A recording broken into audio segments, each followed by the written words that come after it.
Merci, Monsieur le Président. Monsieur le Vice-président, Monsieur le délégué spécial, chers collègues, usagers en fauteuil, déficients visuels, femmes enceintes, parents avec une poussette, touristes avec des bagages, nous pouvons tous, un jour ou l'autre, être en situation de mobilité réduite. Il faut rappeler que 4 Franciliens sur 10 doivent faire face à cette difficulté. Pour autant, nous avons tous besoin de nous déplacer dans notre vie quotidienne, et ce, plusieurs fois par jour. Que ce soit pour travailler, pour étudier, pour aller se soigner ou pour se divertir, nous sommes régulièrement amenés à utiliser les transports et c'est pourquoi le droit à la mobilité doit être le même pour tous. C'est la raison pour laquelle disposer d'un réseau accessible qui offre les mêmes conditions et les mêmes facilités de déplacement à tous les usagers est une priorité de notre exécutif et, je ne peux l'imaginer autrement, largement à cette Assemblée. Après tant d'inertie, qui a déjà engendré un retard considérable, les Franciliens ne comprendraient pas que le droit à la mobilité pour tous soit entravé par de postures politiciennes. Je veux donc croire que la délibération qui nous est soumise aujourd'hui nous rassemblera et transcendra largement les clivages politiques et trouvera un écho favorable dans cette Assemblée, comme en septembre dernier au sein du Conseil d'administration d'Île-de-France Mobilité.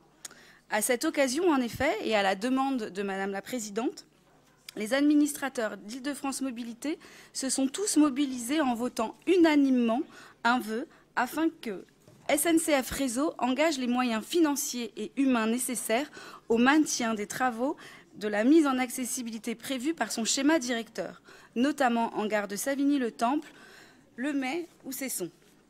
Car comme vous le dites, comme l'a dit Madame la Présidente, la décision unilatérale de reporter la mise en accessibilité de plusieurs gares d'Île-de-France par SNCF Réseau n'est pas acceptable, d'autant que les engagements financiers sont tenus par la région.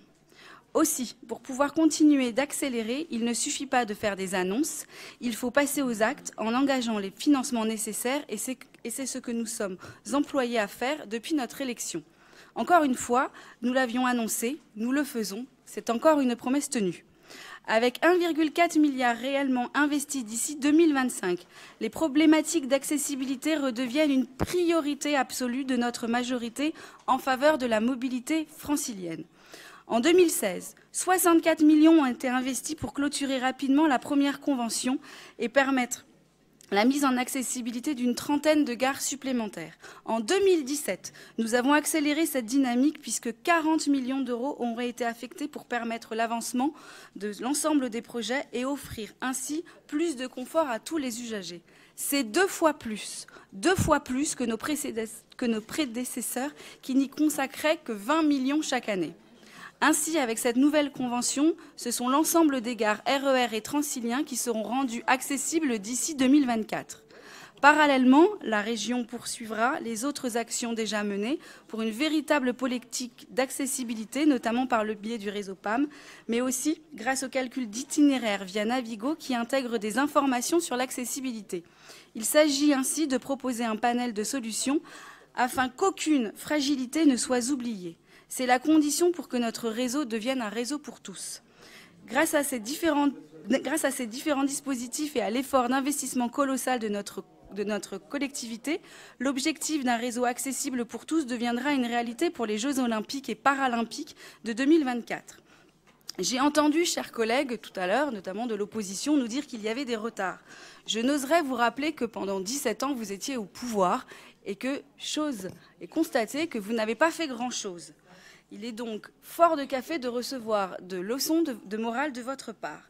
Dans cette nouvelle convention, nous en avons renforcé la gouvernance.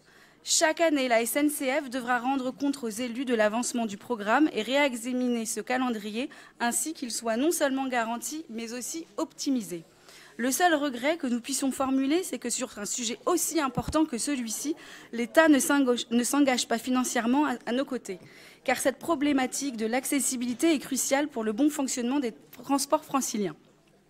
Monsieur le Président, offrir le même droit à la mobilité pour tous, c'est réduire un peu plus les fractures de notre région. Cela contribue ainsi à faire de l'Île-de-France une région plus juste, où personne n'est oublié, une région innovante, une région où l'on se déplace mieux, bref, une région où il fait bon vivre. Aussi, pour toutes ces raisons, mais aussi parce qu'une véritable révolution des transports ne peut se faire sans des infrastructures de transport accessibles à tous, le groupe Les Républicains et Indépendants se félicite de la présentation de ce rapport au cours de cette séance plénière et soutiendra pleinement cette délibération. Merci.